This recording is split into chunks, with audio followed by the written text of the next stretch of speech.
उस क्लास में लगभग 40 स्टूडेंट बैठे थे। अचानक एक स्टूडेंट खड़ा हुआ और उसने बहुत घबराते हुए प्रोफेसर से कहा, सर मेरे पिताजी ने मेरे इस बर्थडे पर मुझे बहुत कीमती घड़ी गिफ्ट में दी थी, सर वो घड़ी अभी किसी ने चुरा ली। तो प्रोफेसर ने अचरज से कहा, अभी कैसे चुरा लेगा? बोले, सर अभी जो 5 मिनट का ब्रेक हुआ था उसमें मैं अपनी घड़ी अपने टेबल पर रख के गया था और उसके बाद से वो घड़ी नहीं मिल रही है। प्रोफेसर ने कहा, उसके बाद कोई भी इस क्लास से गया और आया नहीं है, इसका मतलब जिसने भी घड़ी उठाई है वो इसी क्लास में है। प्रोफेसर के मन में विचार आया कि इन लोगों को एक दूसरे के बारे में पता नहीं लगना चाहिए कि किसने घड़ी चोरी की। और प्रोफेसर ने कहा, सब लोग अपनी अपनी आंख में काली पट्टी बांध लो। और सब ने काली पट्टियां बांध ली, लाइन से खड़े हो गए। प्रोफेसर ने एक एक करके सबको यूं हाथ लगाना शुरू किया और उस लड़के की जेब में घड़ी मिल गई। प्रोफेसर ने चुपचाप घड़ी निकाली, घड़ी निकाल के जो मालिक था मुस्कुराते हुए उसके हाथ में दे दी और क्लास नॉर्मल चलने लगी, किसी को नहीं पता चला। अगले 2-3 दिन तक वो लड़का घबराता रहा, हड़बड़ाता रहा, भयभीत रहा। उसको डर था मेरी बात आज खुल जाएगी, मेरा राज आज खुल जाएगा, लेकिन किसी को पता नहीं चला। धीरे धीरे वो सब कॉलेज से निकल गए। बहुत साल बाद अब वो लड़का जिसने चोरी की थी वो अब एक बड़ा इंडस्ट्रियलिस्ट हो चुका था। कॉलेज का रीयूनियन का फंक्शन था, वो उस फंक्शन में आता है, वो अब एक सेलिब्रिटी सा है। वो उस फंक्शन में आया और उसने अपने प्रोफेसर के पास जाके उसके पैर छुए और प्रोफेसर से कहा, सर मैं आज आपसे एक बात कहना चाहता हूँ। प्रोफेसर ने कहा, बोलो। उसने कहा, सर मेरे जीवन पे आपका बहुत बड़ा कर्ज है, यदि आज मैं जिंदा हूँ तो आपके कारण हूँ।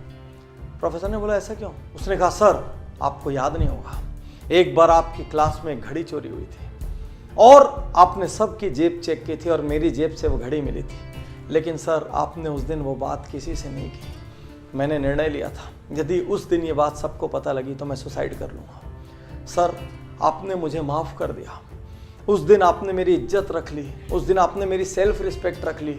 मुझसे गलती हो गई थी सर, लेकिन फिर भी आपने मेरा अपमान नहीं किया। आज मैं जहाँ भी हूँ सर उस लेसन की वजह से, मैं यदि जिंदा हूँ सर तो आपकी वजह से। और प्रोफेसर कहता है, अच्छा वो तुम थे क्या? तो लड़के ने अचरज से कहा, मतलब? बोले, उस दिन मैंने तुम सबकी आंखें तो बंद कराई थी, लेकिन साथ साथ मैंने अपनी आंखों में भी पट्टी लगा ली थी ताकि मुझे भी नहीं पता चले मेरे कौन से स्टूडेंट ने काम किया है। मैं नहीं चाहता था मेरे अपने किसी स्टूडेंट की वैल्यू मेरी नज़रों में हल्की हो या मैं किसी के साथ दुर्व्यवहार करूं। ये सुनते ही वो लड़का जो अब एक नामी इंडस्ट्रियलिस्ट था, उसकी आंखों में आंसू आ गया और वो प्रोफेसर के गले लग के 2 मिनट तक रोता रहा। यही तो अद्भुत महानता है, किसी की गलती पता चलते हुए भी माफ कर देना, किसी को इग्नोर कर देना, उसको उसकी सेल्फ रिस्पेक्ट बचाने का मौका दे देना, पता होते हुए भी कि ये कल्प्रिट है, उस वक्त जाने देना ताकि उसको सुधरने का अवसर मिल सके, अपना चेहरा ऊंचा करके चलने का अवसर मिल सके। आज के इस युग में जहां हर व्यक्ति किसी न किसी की गलती ढूंढ रहा है, परिवार में माँ बाप की गलती, भाई की गलती, जीवन साथी की गलती, ऑफिस में बॉस की गलती, कलीग्स की गलती, कुछ और नहीं हुआ तो देश की गलती, समाज की गलती, राजनीति की गलती, सरकार की गलती, सबकी गलती ढूंढ रहे हैं। ऐसे में क्या हमको ऐसे लोग नहीं चाहिए जो एक दूसरे को माफ कर सके? माफ करना और माफी मांगना ये कायर नहीं कर सकते, ये शक्तिशाली लोगों का काम है। साथियों, इस कहानी ने मुझे इतना इंस्पायर किया।